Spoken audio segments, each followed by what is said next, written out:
20, कितना मिनट है 20। द्रव का जमना, ठीक है। वह ताप जिस पर कोई पदार्थ द्रव की अवस्था, किसकी अवस्था से, द्रव की अवस्था से ठोस की अवस्था में क्या हो जाता है, बदल जाता है। द्रव का क्या कहलाता है, हिमांक कहलाता है, ठीक है। द्रव से ठोस की अवस्था में क्या हो जाता है, बदल जाता है, ठीक है।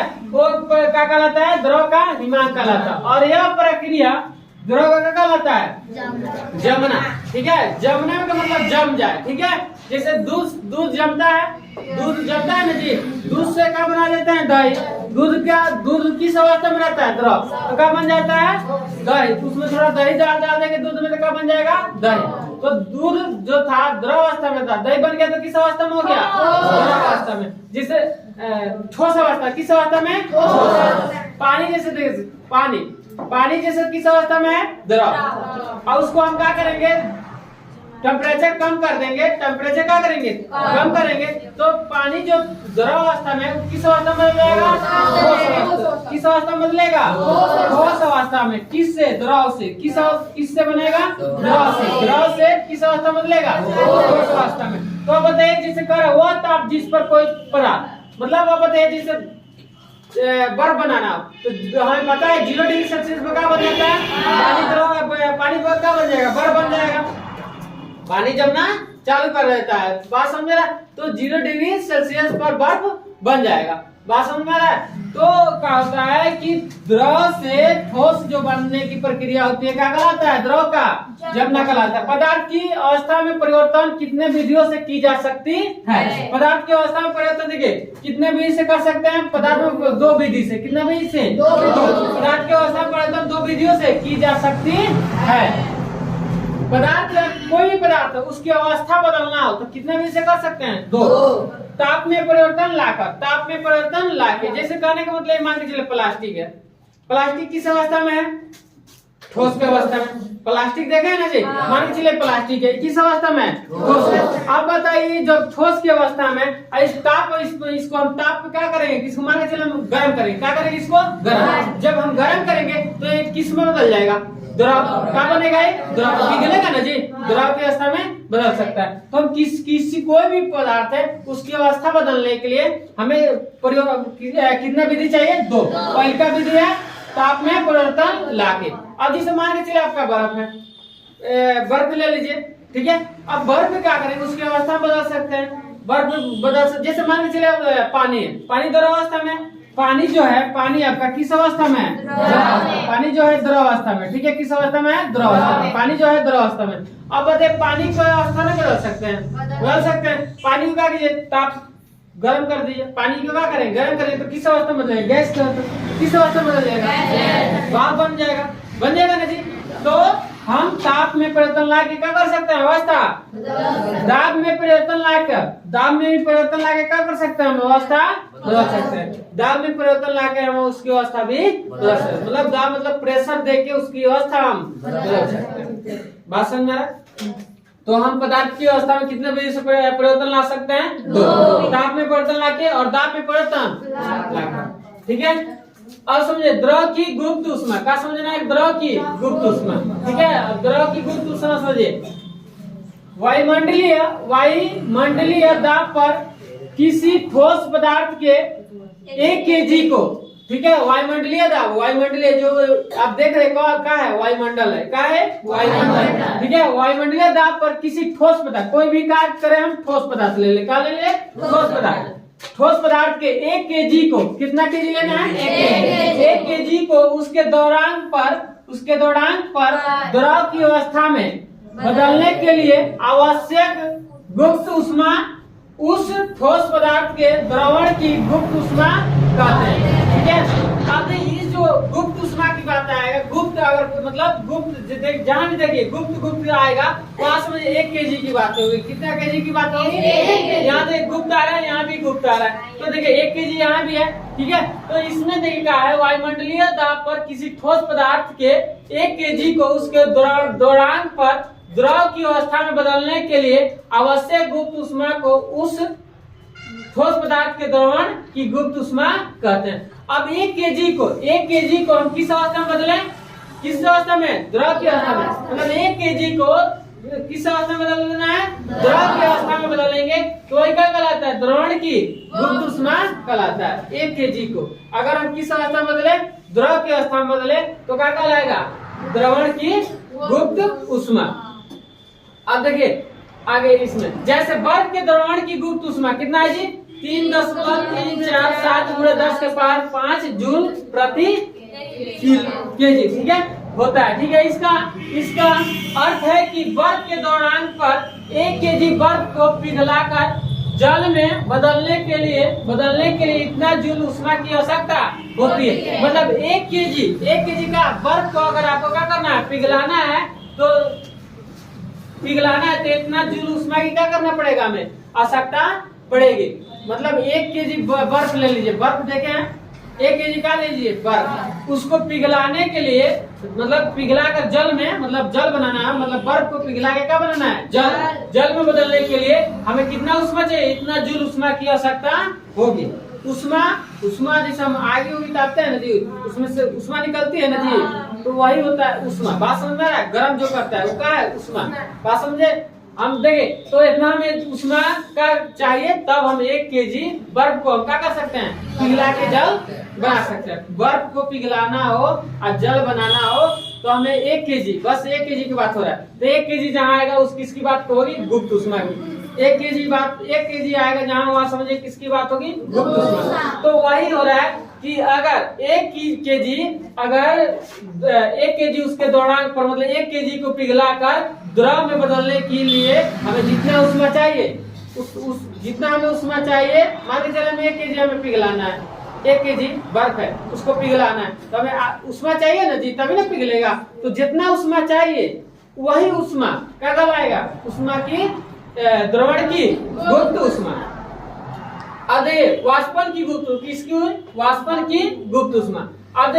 वाष्पन की गुप्त उष्मा देखा है परिभाषा, वायुमंडलीय दाब पर किसी द्रव के लिए 1 केजी, इसमें भी देख कितना केजी है? 1 केजी को उसको उसके क्वथनांक पर ताप में बिना परिवर्तन लाए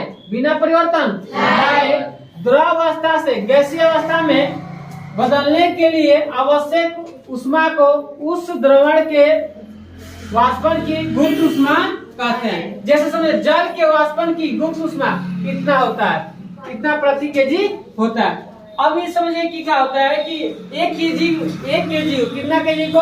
1 केजी को क्वथनांक पर वाष्पन ताप में बिना परिवर्तन लाए द्रव अवस्था से गैसीय अवस्था में क्या करते हैं? बदलने की आवश्यक गुप्त उष्मा, को क्या बोलेंगे? द्रवण के वाष्पन की गुप्त उष्मा। मतलब जल का है द्रव अवस्था में, अब जल की क्या करेंगे? वाष्पन करेंगे। जल को क्या करना पड़ेगा? वाष्पन। तो जल को वाष्पन करना है, मतलब गैस के अवस्था में बदलना है जल को, तो हमें कितना उष्मा चाहिए? इतना जूल उष्मा चाहिए, तब क्या बनेगा? गैस। बात समझ में? अगर द्रव को उष्मा में बदलना है, मतलब द्रव को अगर उष्मा बदलना है, मतलब गैस में बदलना है, ठीक है, तो हम क्या करेंगे? हमें मान लीजिए बर्फ है, बर्फ ठोस है, बर्फ का है ठोस है, उसको उष्मा 1 केजी बर्फ ले लीजिए, उसको द्रव बनाना है, 1 केजी बर्फ को द्रव बनाना है, तो उसमें उष्मा चाहिए ना जी, तो उसका उष्मा के लिए हमें कितना जूल चाहिए वो बता दिए। अब बताइए जल को क्या बनाना है? गैस बनाना। जल को क्या बनाना है? गैस। तो जल को गैस बनाएंगे तो कितना उष्मा चाहिए हमें? इतना 22.59 गुणे 10 के पावर 5 जूल, ठीक है, उतना प्रति केजी हमें उष्मा चाहिए, तो अब जाके जल का बनेगा? गैस। बात समझ में है? अगर बर्फ को जल बनाना है, बर्फ को क्या बनाना है? जल। 1 केजी बर्फ को जल बनाना है तो 3.347 गुणे 10 के पावर 5 जूल हमें क्या चाहिए? उष्मा। 1 केजी बर्फ को जल बनाना है तो इतना उष्मा चाहिए, ठीक है। अगर ये जल को क्या बनाना है? हमें वाष्प बनाना है, तो हमें इतना 22.59 गुणे 10 के पावर 5 जूल प्रति केजी का चाहिए? उष्मा चाहिए, ठीक है। अब हिमीकरण या जमने की गुप्त, इसमें भी किसकी बात होगी? 1 केजी की। जब 1 केजी द्रव ठोस में बदलता है। जब 1 केजी द्रव किस में बदलता है? ठोस में। 1 केजी द्रव, जैसे 1 किलो पानी ले लीजिए, किस में बदलना है उसको? ठोस में। 1 केजी पानी ले लीजिए और उसको मतलब बर बनाना है, ठीक है, ठोस मतलब बर बनाना है, तो वो अपने गलन की गुप्त उष्मा के बराबर उष्मा त्याग करता है। अपने गलन की गुप्त उष्मा के बराबर का त्याग करता है, उष्मा, ठीक है, मतलब जो गलेगा उसके बराबर का त्याग करता है, अपने उष्मा त्याग कर देता है।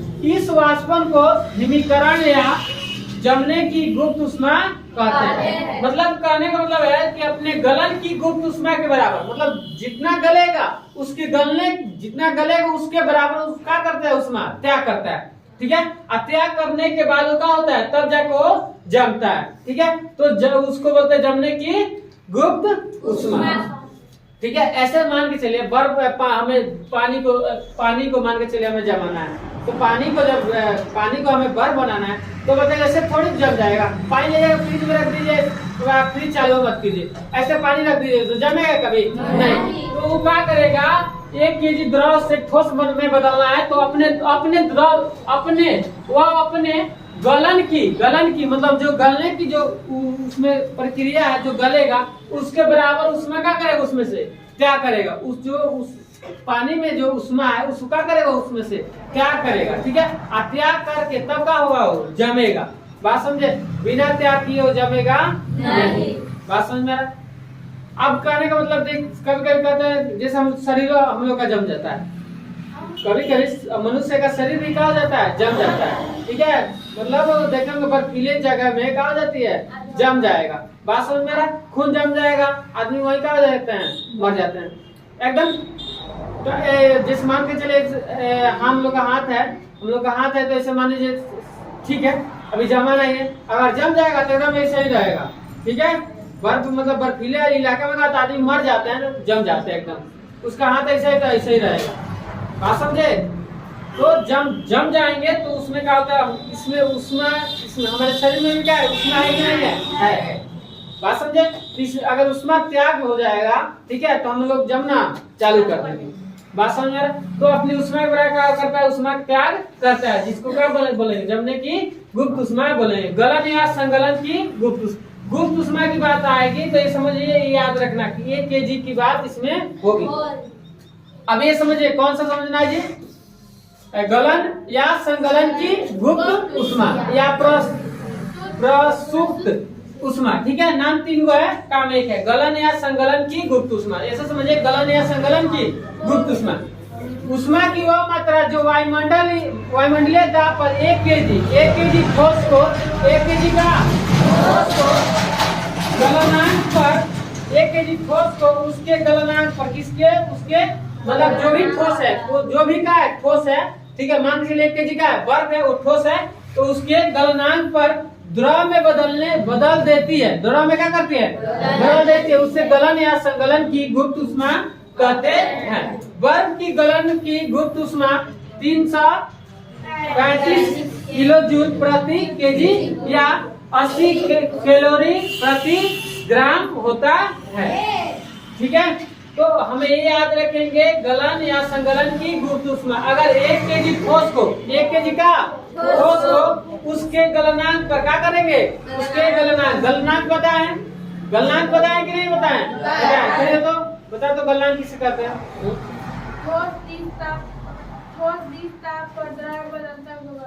हाँ, मतलब ठोस जिस ताप का बन जाए, द्रव की अवस्था में बदल जाए, उसे क्या बोलेंगे? गलनांक। तो 1 केजी ठोस को उसके गलनांक पर, मतलब जिस ताप पर, मतलब 1 केजी मतलब जो ठोस है जिस ताप का बन जाए, द्रव में बदलता है, जिस ताप पर ठोस का बने द्रव में बदलता है, उसे क्या बोलेंगे? गलन या संगलन। हम या अब गुप्त उष्मा की बात आएगा तो कितना केजी की बात आएगा? 1 केजी।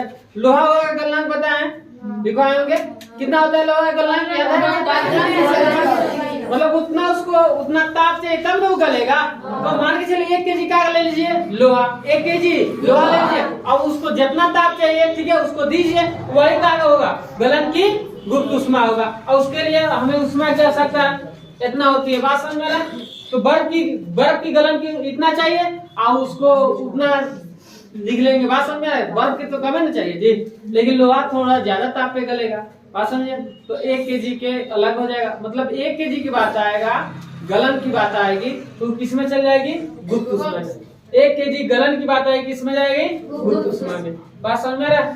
तो बस इतना ही रंग जितना लिखेंगे। अब कल हम आगे जब पढ़ेंगे, कल पहले टेस्ट देंगे, कल का देंगे, कहाँ से लिखना है जी,